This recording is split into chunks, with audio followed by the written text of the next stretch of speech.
Well, how rare is this? I'm in the sitting room on my own, by the fire, by the Christmas tree. Mark's editing upstairs, the girls are wrapping presents, and I thought I'd just sit down, have a cup of tea and read through some of your comments.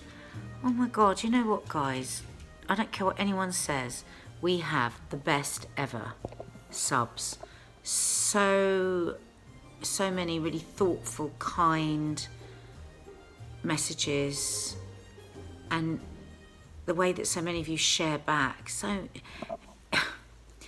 somebody once said, be careful how you judge people, because most people, everybody is in their own kind of screaming hell, and everybody's got something going on, haven't they? Most people have got something going on that is there, you know, of some sort of huge challenge going on. And yeah, it's just so heartwarming reading your messages. And I know a lot of you, as I would be, are very intrigued as to who I was talking about and what I was talking about when I was saying about how I'm estranged from family members. It's not just one, it's a couple of people. And I really did think long and hard about sharing that on the podcast, but Mark and I talked about it, and I thought, no, I think it's a good thing too, because I think we can really feel on our own. You can feel like, God, you're the only person in the world whose family are like that. But having read so many of your messages, I got so much comfort from reading your messages. And for people saying, you know, it was the right thing. You know, it was the right thing. I didn't get on with my mum, my dad, my brother, my sister, or whatever. Christmas is really hard, and I am really conflicted through Christmas. You know, I'm so blessed. I have a lovely home. I've got a lovely husband, adorable children who I adore, gorgeous stepdaughters. I've got everything. But I do also, yeah, I do have sadness, like we all do. You know, we've all got something we're very sad about. I have huge regrets. Christmas isn't just magic twinkle. I mean, I don't know about anyone else, but I'm blooming exhausted now. Aren't you? Oh my God. I'm having to cancel things left, right and centre because I'm just, yeah, worn out. Worn out with having to organise so much, worn out with, you know, the worry and wanting to make Christmas great. That's Chi-Chi itching like that. She's got dog acne. Chi-Chi, stop it! These dogs are the most annoying dogs. I love you, but you're very annoying. I suppose I'm rambling a bit about this because I am very unsure about whether I should talk about this. I don't talk about it on telly, I don't talk about it anywhere. But the more I hear people sharing back, the more we hear over and over again the shocking, appalling figures that there are out there, and, you know, how many young men in this country kill themselves. The mass, you know, the rates of suicide and divorce that just skyrocket around this time of year and into January, you know. Yeah. I mean, I suppose I can just talk to this camera and then I can decide later whether I want to put it out.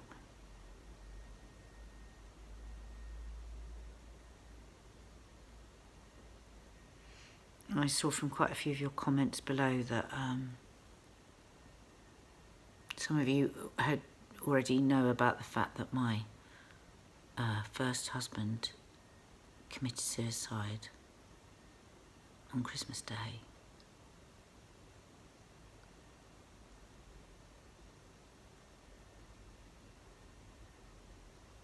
Long time ago now.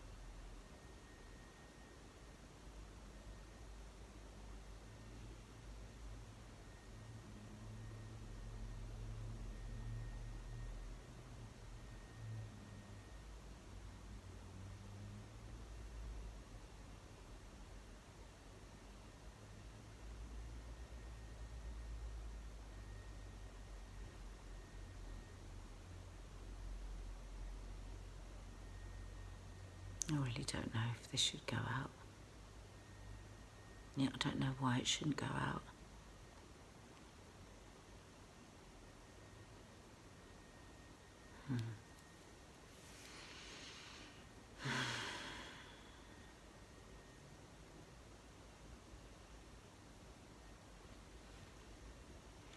I suppose the question is, why do I want to share this?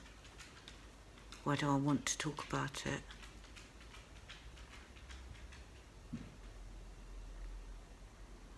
I think part of it is, I notice that whenever Mark and I talk about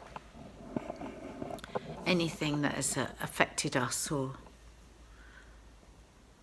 hurt us or upset us or challenged us, we're always just so overwhelmed with what people share back, you know, what people come back to us with, the comments that you come back, you know, and we really do read all the comments. We cannot answer them all, but we really do read all the comments, and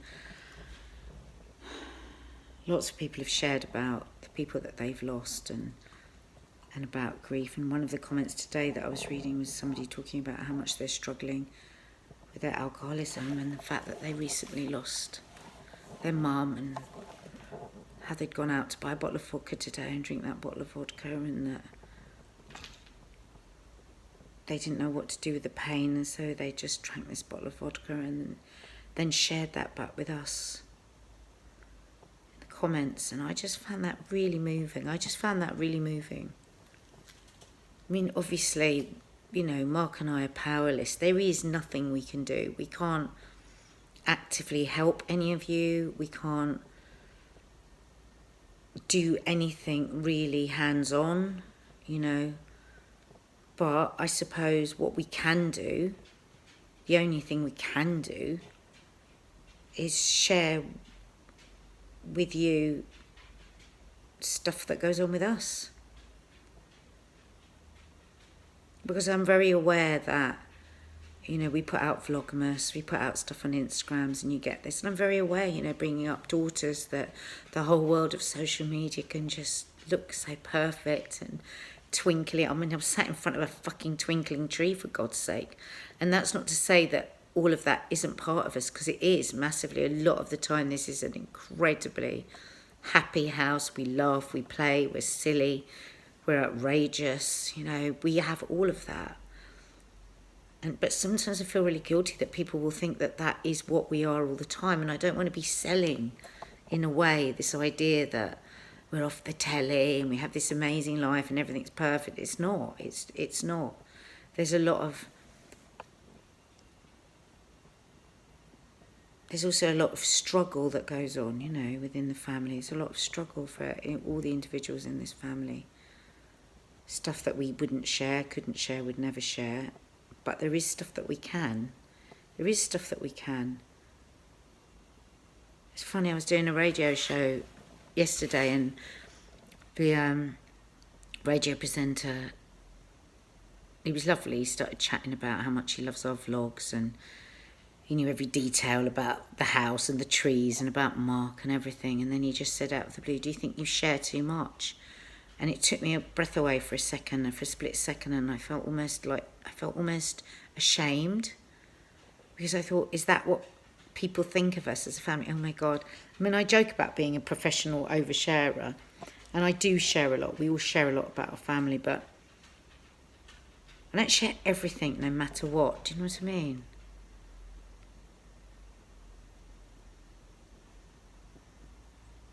And I've never really shared about the fact that my first husband committed suicide. I've never really shared about that.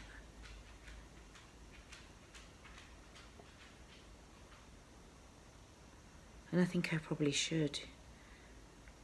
We had Professor Green on the show the other day, and he was, you know, backstage I was talking about his programme about suicide, and saying how I'd only just watched it because he'd come on the show, and the reason I'd avoided it when it first came out was because of having experienced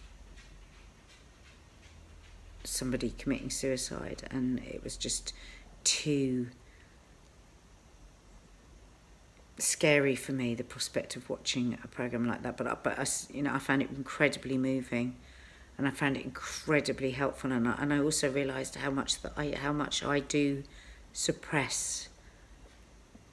It's a long time ago he did it, but in some ways it feels like 100 years ago, and in other ways it feels just like a couple of years ago. It's very strange, and I'm sure, because I know, I'm sure that there are going to be lots of comments coming back under this with people saying something similar. One of the comments I was reading earlier was, sorry if I'm getting the stories mixed up, but one of the comments, somebody was talking about that she lost her mum last Christmas, I think just a few days or 6 weeks or something before Christmas. And she said, and I was really weird, I just carried on with my Christmas, I hardly cried, I put together Christmas Day, I had Christmas Day as normal, and I could hear within that comment that she was somehow feeling guilty. But I do think that is absolutely normal. I think the thing about grief is it comes in so many different ways. And believe you me, there was so much judgment of me at the time when my husband died about what I had felt, what I hadn't felt, what I should have done, what I was, what I wasn't. Because I was in EastEnders at the time, so everyone felt that they had the right to decide, was she laughing, was she doing this, did she go here, did she go there? Oh, it was very odd the way she didn't behave this way and she didn't behave that way. And if you're grieving and if you cared and if you loved somebody and if you this and you that, you'd behave in this way and that way. Well, it's like I always say, where's the big bloody book on exactly how you behave when you are grieving? Because I was like a mad person. I was behaving erratically. I was behaving in the strangest of ways, and hardly surprising. It's a hugely traumatic thing to go through. Hugely traumatic. I don't think I came out of the shock properly for about 2 years. Sometimes I still think I'm a bit shocked. I honestly do think sometimes I'm still in shock.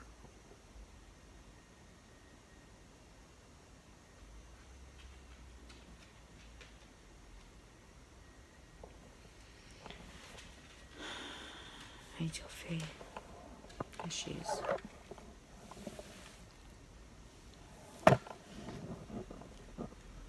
I suppose I'm really rambling. And I don't know if we'll put this into the vlog or not, and I don't really know even why I'm saying it. I think I just sat down, read your comments, was so moved again by how much you share back with us and how much you care and all the lovely things you say about Mark and about how much you admire his struggle and the way that he pushes through with everything that he faces. And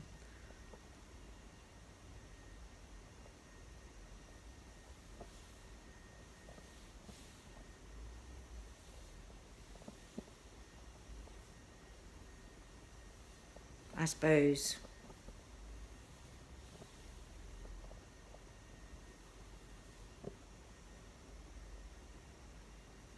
I was just overwhelmed with your kindness. And I wanted to say thank you very much. And I wanted to say to you, Merry Christmas. And I wanted to say to you, I hope that you get comfort and entertainment and some family warmth from our Vlogmas, but I don't want you to feel, what I would hate is to make people feel from it, their lives are just amazing and just perfect, and to feel any sort of, to upset you in any way with it, I suppose. I don't want to give the Insta life. I want us to give you the whole picture. Be a bit of an idiot now. Happy Vlogmas.